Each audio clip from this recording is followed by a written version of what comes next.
So first off, can you please tell us about your educational and professional background?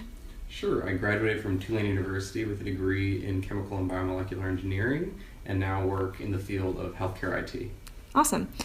Working in the medical technology field, I'm sure you're familiar with the idea that data is always evolving. Have you run into any problems at any part of your career?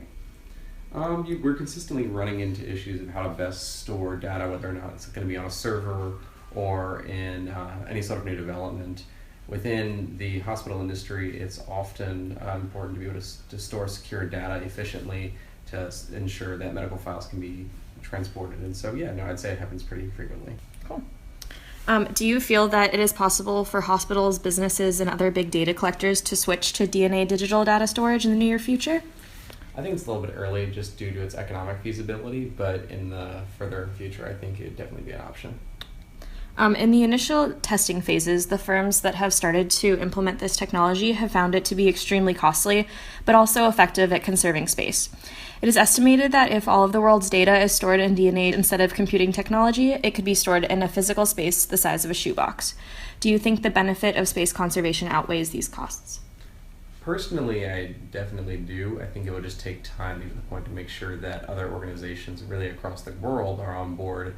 One of the major issues that we're dealing with in today's society happens to be things like greenhouse gases, ensuring that we aren't filling up landfills, and so conservation of space is becoming increasingly important. Right.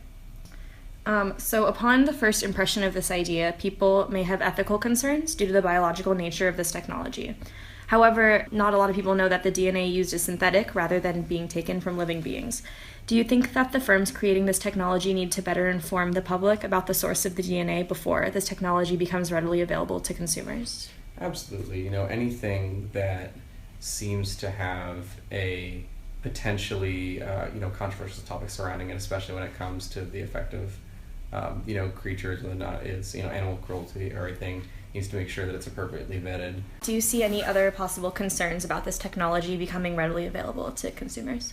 Economic feasibility is going to be the big one. With every new technology, it takes years and years of development before you can make it feasible without government subsidization, and you want to make sure that you're doing what's best for the public in the short term as well. Yeah. So overall, what is your impression of this technology, and do you think that the world will eventually be able to completely switch? Permanently?